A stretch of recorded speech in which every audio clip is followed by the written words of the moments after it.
ہر رات زنا کرنے والا شخص جو ایک ایک رات پہ 15 لاکھ روپے پہ عورت لڑکی کو لے کے آتا تھا اور اس کے ساتھ زنا کرتا تھا، لیکن ایسا کیا ہوا کہ اتنے بڑے زانی کو، اتنے بڑے گناہگار کو اللہ تبارک و تعالیٰ نے جنتی بنا دیا، اس کو جنت میں بھیج دیا، حالانکہ اس کی پوری زندگی زنا میں گزر گئی۔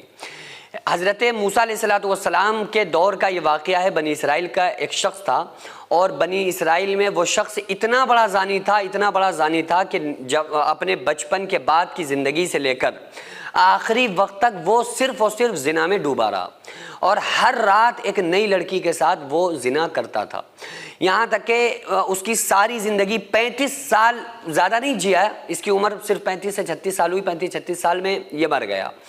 لیکن یہ اپنی یعنی کہ 15 سال کی عمر سے لے کر 35 سال تک اس نے اپنی زندگی زنا میں گزاری، یعنی کہ 20 سال تک ہر رات اس نے زنا کیا۔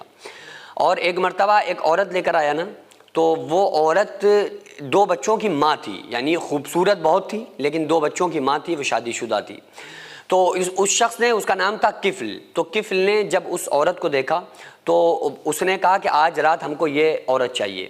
بہت پیسہ تھا، بڑا پیسہ اس کے پاس تھا، اسی لیے وہ سارے پیسوں کو برباد کر رہا تھا اپنے۔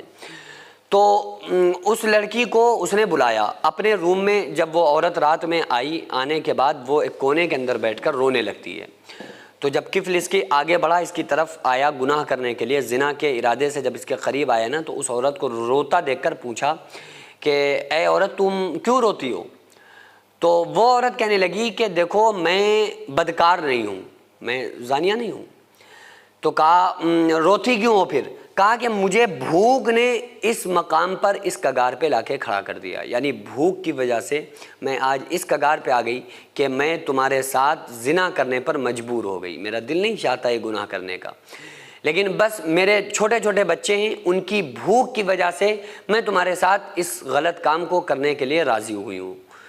تو اس کی یہ بات سن کے کفل کے دل پر ایسا اثر ہوا کہ اس کے آنکھوں سے آنسو جاری ہو گئے، اور وہ شخص کہنے لگا کہ اے عورت آج سے تم میری بہن ہو، جاؤ موج کرو، یہ 15 لاکھ روپے بھی تمہیں مبارک، اور میں نے تمہیں چھوڑ دیا، میں آج تمہارے ساتھ ہی نہیں، آج سے کسی کے ساتھ اس غلط کام کو نہیں کروں گا، اور جاؤ آج سے تم میری بہن ہو، آج کے بعد تمہیں کسی بھی چیز کی ضرورت پڑے اپنے بھائی سے مانگ لینا، اور یہ 15 لاکھ روپے لو اور تم جاؤ۔ اس دور کے حساب سے میں بتا رہا ہوں کہ 15 لاکھ روپے بنے اس دور کے اعتبار سے۔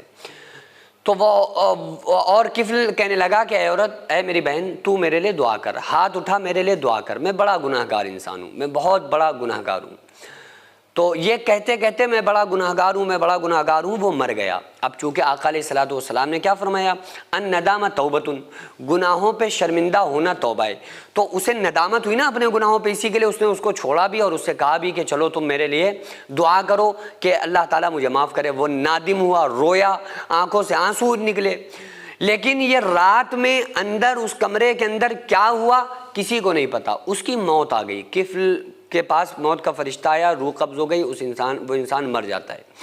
تو سارے لوگوں میں اس کے یہ کرتوت مشہور تھے کہ بہت بڑا گناہ گار ہے، بہت بڑا زانی ہے۔ تو اب بھائی ظاہر سی بات ہے کہ ایسے گناہ گار کا جو سارے لوگوں میں بدکار مشہور ہے، اس کا نماز جنازہ کون پڑھے گا؟ کوئی اس سے بولنا پسند نہیں کرتا تھا، اچھا انسان، تو اس کا جنازہ کون پڑھتا؟ تو اب میرے اللہ نے کیا کیا، اس کے دروازے کے اوپر، کفل کے دروازے کے اوپر لکھا کہ اللہ تعالیٰ نے کفل کو معاف کر دیا، بڑی بڑی نورانی سطروں کے اندر اللہ تعالیٰ نے یہ لکھا۔ اس کے اوپر دروازے پہ جب لکھا ہے نا، تو لوگ آئے تو اس میں اللہ نے کفل کو معاف کر دیا، تو تاکہ ایسا نہ ہو کہ کہیں اگلے دن کوئی جنازہ نہ پڑے، ایسا نہ ہو اس کو دفنایا ہی نہ جائے۔ تو یہ تو میرا مخلص بندہ بن گیا، کیونکہ اس نے توبہ کر لی۔ گناہ بندے سے ہو جائے، بندہ اللہ سے معافی طلب کر لے تو بس اللہ تعالیٰ معاف فرما دیتا ہے۔ تو اس لیے اگر گناہ ہو گیا تو اس پہ اڑے رہنا نہیں چاہیے، اس پر اللہ تعالیٰ سے معافی طلب کرنا چاہیے، کیونکہ پھر اللہ تعالیٰ غفور الرحیم ہے، بندے کو معاف کر دے گا۔ سینکڑوں ایسے غریب پریوار جو فاقہ کر کے زندگی گزار رہے ہیں، اور بہت سے ایسے مجبور لوگ جو غربت کی وجہ سے بیماریوں سے جوجھ رہے ہیں اور ان کے پاس علاج کرانے کے لیے بھی پیسے نہیں ہیں، تو ان غریب فیملیز کو ہر مہینے ہماری سوسائٹی راشن دیتی ہے اور ان غریبوں کا فری میں علاج کراتی ہے۔